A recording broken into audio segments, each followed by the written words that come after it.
এবাৰ জয় শ্ৰীৰাম ধ্বনি শুনিবলৈ পোৱা গ'ল, ভাৰত মাতা কি জয় ধ্বনি শুনিবলৈ পোৱা গ'ল সৌধ অসম ছাত্ৰ সন্থাৰ প্ৰাক্তন সভাপতি দীপাংকৰ নাথৰ মুখত। হয়, বিগ ব্ৰেকিং নিউজ, জয় শ্ৰীৰাম ধ্বনি শুনিবলৈ পোৱা গ'ল সৌধ অসম ছাত্ৰ সন্থাৰ প্ৰাক্তন সভাপতি দীপাংকৰ নাথৰ মুখত। আমি দৃশ্যাংশ দেখুৱাই আছো।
গতিকে এই সকলো কথা আমি ভাবোঁ যে বাস্তৱ যিটো সেই বাস্তৱৰ সন্মুখীন হ'বলৈ চবেই শিকাটো উচিত।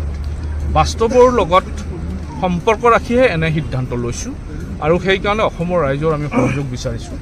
কেইবাটাও বিষয়ত আমি আগতে কোৱা কথা বা আমি যিবোৰ বিষয় লৈ পেলাই আমি ৰাজপথত সংগ্ৰাম কৰিছিলোঁ, ইতিমধ্যে চৰকাৰে সম্পাদন কৰাৰ দিশত আগবাঢ়িছে আৰু এটা মৰ্যাদা সম্পন্নভাৱে গোটেই সমস্যাবোৰ তেওঁলোকে শুনিবলৈ আৰম্ভ কৰিছে। গতিকে এটা নতুন যাত্ৰা, আপোনালোক আটাই আমাক সহযোগ কৰক আৰু ৰাইজৰ আমি শুভাশীষ বিচাৰিছোঁ।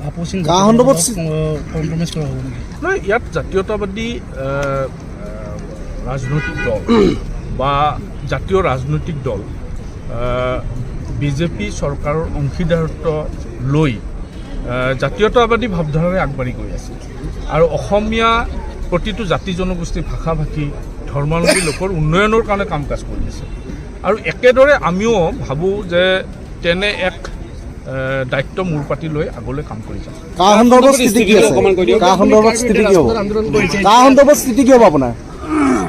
এই বিষয়টো এতিয়া মহামান্য উচ্চতম ন্যায়ালয়ৰ বিচাৰাধীন এটা বিষয়। গতিকে ন্যায়ালয়ে যিটো ক'ব আমি সেইটোৱে মানি ল'ব লাগিব। যিহেতু বিষয়টো ন্যায়ালয়ত এতিয়া গোচৰ এটা চলি আছে আৰু কেইবাখনো পিটিশ্যন তাত পৰিছে, গতিকে তাত যিটো সিদ্ধান্তই আহিব আপোনালোকেও সেই সিদ্ধান্ত মানি ল'ব লাগিব, আমিও সেই সিদ্ধান্তই মানি ল'ব লাগিব।